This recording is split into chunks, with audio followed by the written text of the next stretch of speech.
بصوا بقى حبايبي بعد ما طلعت من الفرن. بصوا عامله ازاي ما شاء الله. بصوا انا حطيتها بس دخلتها الجبنه بس ساحت. سيحت الجبنه بس، يعني انا دخلتها. بصوا الجبنه، بصوا مليانه جبنه ازاي، والجبنه سايحه. وطبعا اول ما طلعت انا غطيتها عشان من الاطراف ما تبقاش ناشفه. بصوا عامله ازاي، بسم الله ما شاء الله. بس انا حطيتها في الصاج ده عشان الصينيه التانيه سلستين ممكن كانت تلزق. ايه رايكم بقى؟ بصوا شويه حاجات عندك في التلاجة، بواقي حاجات من اللي ولادك بياخدوها في المدرسه، وعندك فطيره مثلا انت حد جايبها لك او انت جايباها وما اكلتوهاش، طلعيها اعملي بيها كده. فكره حلوه وجميله ولذيذه، وكل ولادك هيحبوها طبعا. وفكره حلوه عشان في برضو اولاد مش بيحبوا العسل والطحينه والحاجات دي. وقصقصيها بصوا كده بالمقص اهي. انا هطلع حته معاكم اقصها. بصوا بالمقص اهي، بسم الله الرحمن الرحيم. قصها لهم كده مثلثات زي البيتزا بالظبط اهي. بصوا حبايب قلبي، بصوا الجبنه انا غرقتها جبنه. الجبنه طبعا مديها طراوه. بصوا حبايبي اجيب طبق.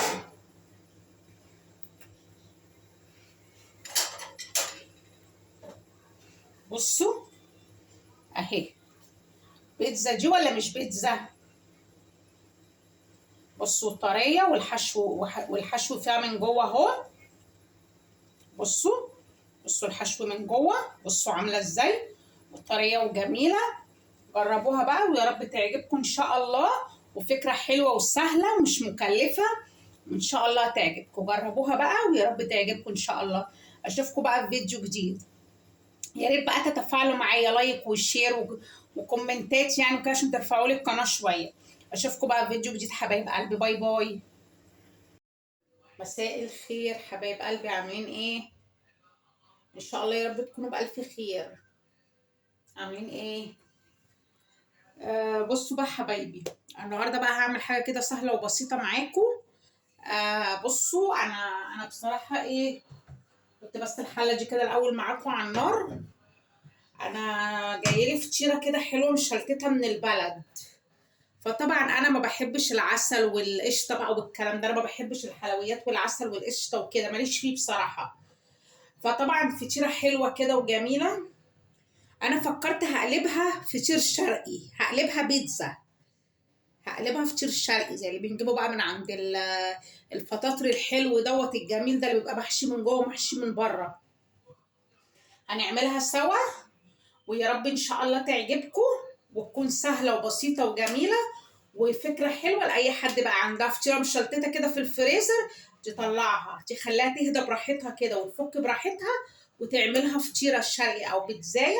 طبعا ولادك هيفضلوها عن الفطير اللي هو بالقشطه وبالعسل وبالحاجات دي، لان الاطفال بصراحه ما لهمش في الكلام ده. فانا بقى بصوا هنعمل كل حاجه من الاول خالص. انا طبعا ما عنديش صلصه بيتزا، ومش هبعت اشتري صلصه بيتزا لان البطرمانات بتاعتها غاليه، وانا بصراحه مش هشتريها. انا هعملها هنا في البيت، سهله وبسيطه وسهله جدا. ملوش داعي ان انا انزل اشتري بطرمان ب 100 جنيه عشان اعمل ايه، اعمل بيه الفطيره بتاعتي. لا، من عندي من البيت. شويه ميه معايا اهم، ومعايا 3 حبات طماطم اهو. 3 اهو، ادي 1 اهو، بسم الله. 2 3. انا هسيبهم بقى يتسلقوا خالص في الميه، وهنشوف مع بعض. صلصه البيتزا سهله جدا جدا جدا، ما فيهاش اي مكونات. هي اللي هيستلقوا ان شاء الله شويه زعتر، شويه ملح وفلفل، وادي دي صلصه البيتزا. شويه خل. هنشوف هنعملها ازاي مع بعض. سهله وبسيطه وعندك من البيت، ومش مستدعي اني انا انزل اشتري طبعا ايه البطرمان عشان عندي فطيره هعملها.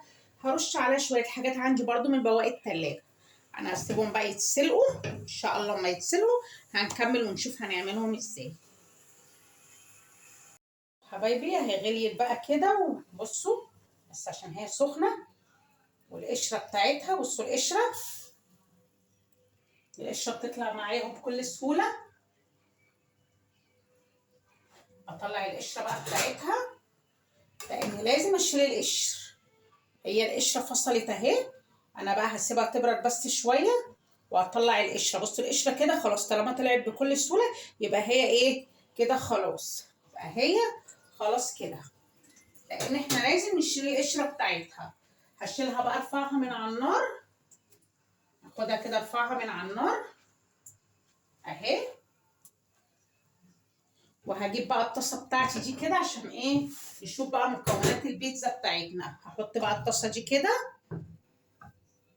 وعندي وهحط ايه قطعه سمنه صغيره، قطعه صغيره جدا. هنعملها بقى حلوه كده وجميله وحلوه كده زي بتاعه المحلات ان شاء الله. يا رب تعجبكم.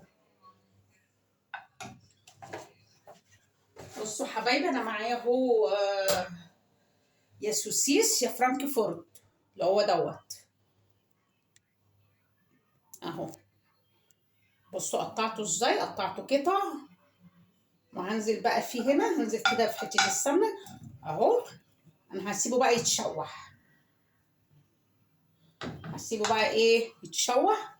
اعلي عليه بس شويه، هسيبه بقى كده يتشوح شويه. ولسه برضه هنشوح البسطرمه، بس هنسيبه هو بقى يتشوح كده شويه ونشوف بقى صلصه البيتزا هتتعمل ازاي. بقى حبايبي انا ضربتها اهو في الخلاط، هسيبها بقى تتخن. احط لها بقى اهم حاجه اللي هتخلي طعمها حلو، احط لها ايه، احط لها شويه زعتر. طبعا صلصه البيتزا بتبقى معتمده على الزعتر. بصوا شويه زعتر حلوين اهو، هاخدهم كده بس افركهم في ايدي اهو. شويه زعتر كده حلوين، دول اهم حاجه، هم دول اللي بيخلوا ايه الصلصه حلوه اللي هي بتاعت البيتزا. شويه زعتر حلوين كده، وهسيبها لحد ما تتخن شويه. سيب الطماطم تتخن شويه، وهحط شويه فلفل اسود، وهسيبها بقى مع بعض كده. هسيبها على النار براحتها تتخن بقى براحتها، واحط شويه خل برضو صغيرين. هي دي صلصه البيتزا، سهله جدا مفيهاش اي حاجه. يعني مش مستاهله ان انا ايه اجيب برطمان صلصه بيتزا. سهله اهي ما فيهاش حاجه خالص، وشويه خل صغيرين اهو. هسيبها بقى على النار مع نفسها كده، سيبوها بقى كده اهي.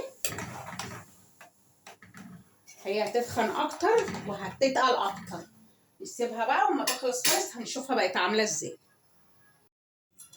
بصوا بقى حبايبي الصلصه، بصوا بقت عامله ازاي، سمكها عامل ازاي ولونها. بصوا ما شاء الله السمك واللون، صلصه بيتزا اهي. بصوا الزعتر فيها طبعا مديها ريحه حلوه جدا. بصوا السمك كمان، السمك واللون صلصه البيتزا بالظبط اهي. بصوا سهله وبسيطه ما فيهاش اي افتكاسه ولا اي حاجه. هحط بقى طبعا الطاسه بتاعتي هنا، وهحط البسطرمه. هشوح البسطرمه تشويحه واحده اهي. انا عايزه بس تشويحه خفيفه، لان انا كده كده هدخلها الفرن عشان الجبنه بقى الموتزاريلا تسيح والحاجات الحلوه دي تسيح كده مع بعضها. تشويحه بسيطه اهي. هسيبها برضو تتشوح تشويحه حلوه لحد بقى ايه ما نجيب الفطيره بتاعتنا ونشوف بقى هنكمل ازاي. بقى حبايب قلب الفطيره بتاعتي عامله ازاي. بصوا ما شاء الله، انا طبعا فاتحاها قسمتها نصين، رفعت النص اللي فوق وخليت النص اللي تحت. بصوا وادي برضو الحشو بتاعي. بصوا الحشو بتاعي عامل ازاي، عملت ميكس سوسيس على بسطرمه فلفل اخضر طماطم اهو.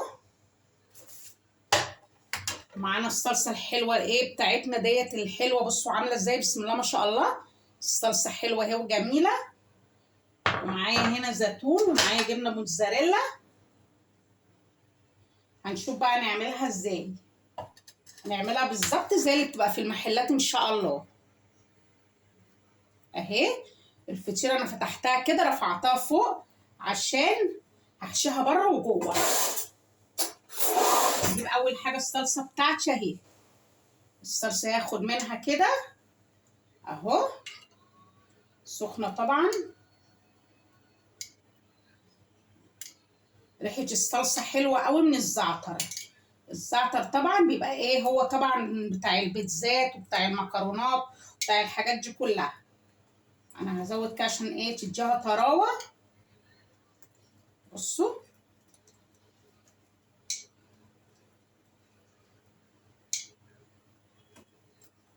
هدهنها كده حلو كلها والاطراف معايا عشان ما تنشفش في الفرن.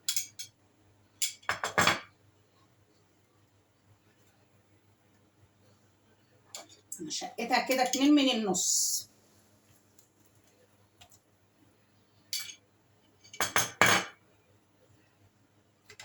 هجيب بقى الحشو بتاعي اهو. حبة طماطم كده حلوين من جوه برضو اهو. حبة فلفل اخضر.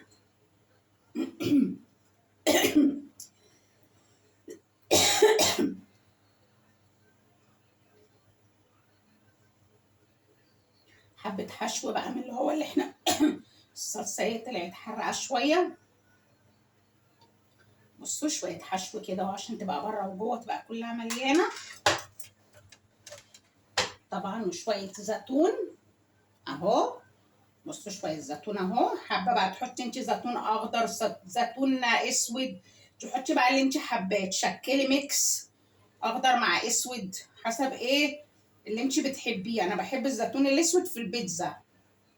بصوا حبة الجبنة الموتزاريلا اهو. ما شاء الله الفطيرة كمان جميلة وكبيرة اهو. وفي الجوانب وفي الاطراف الجبنة الموتزاريلا. هجيب بقى النص بتاعي كده هقفلها عادي اهو. عادي حتى لو اتقطعت من فوق مفيش مشكلة، مفيش اي مشكلة.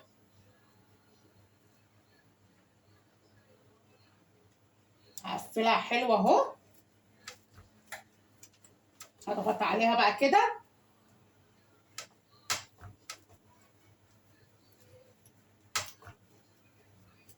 نفس اللي عملته فوق كده هعمله برضو تحت. اللي عملته تحت قصدي هعمله فوق الصلصة.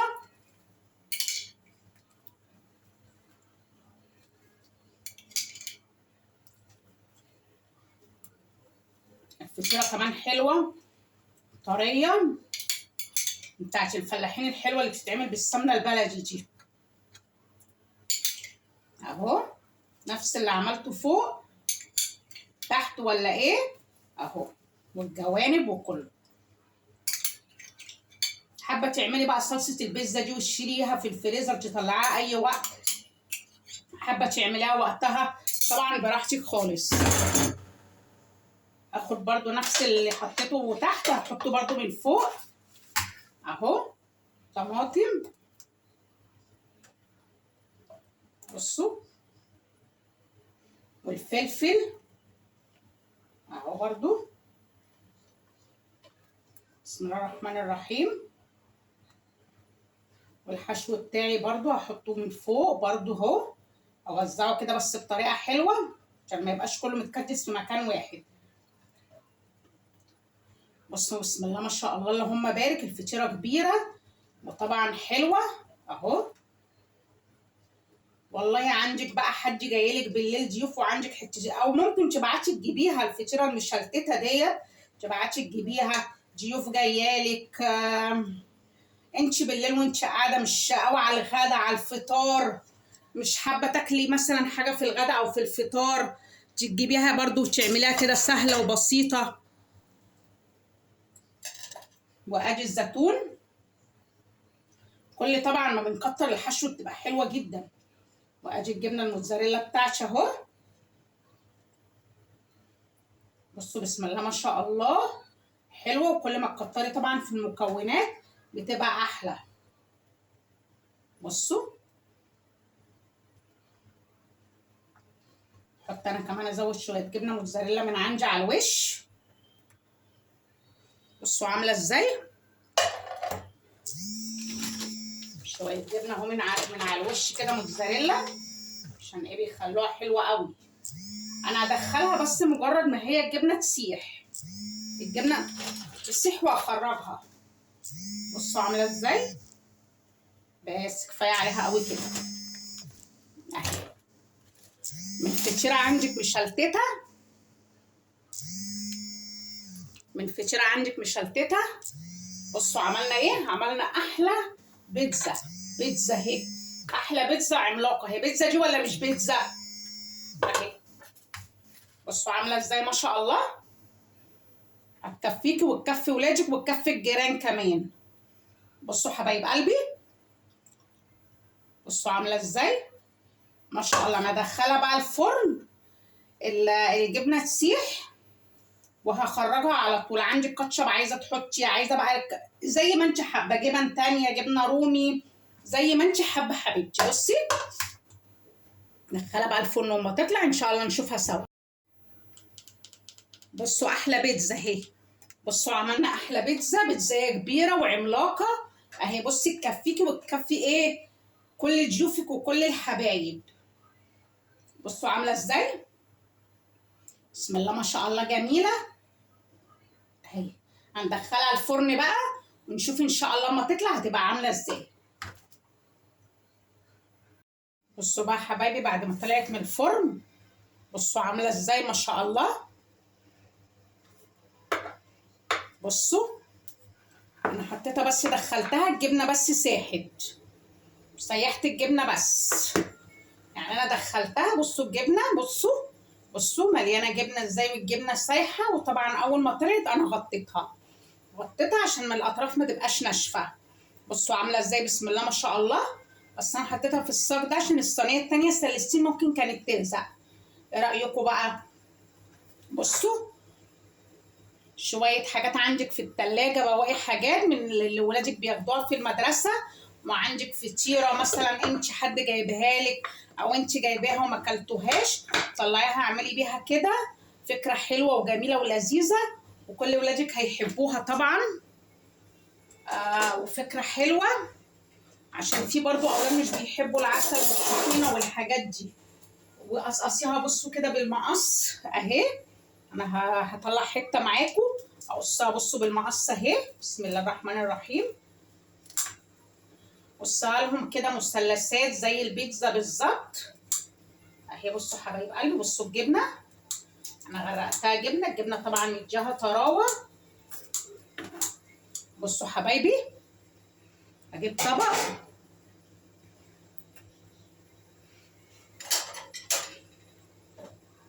بصوا اهي. بيتزا دي ولا مش بيتزا؟ بصوا طريه والحشو فيها من جوه اهو. بصوا الحشو من جوه، بصوا عامله ازاي وطريه وجميله. جربوها بقى ويا رب تعجبكم ان شاء الله. وفكره حلوه وسهله ومش مكلفه، وان شاء الله تعجبكم. جربوها بقى ويا رب تعجبكم ان شاء الله. اشوفكم بقى في فيديو جديد. يا ريت بقى تتفاعلوا معايا لايك وشير وكومنتات يعني وكده عشان ترفعوا لي القناه شويه. اشوفكم بقى في فيديو جديد حبايب قلبي. باي باي.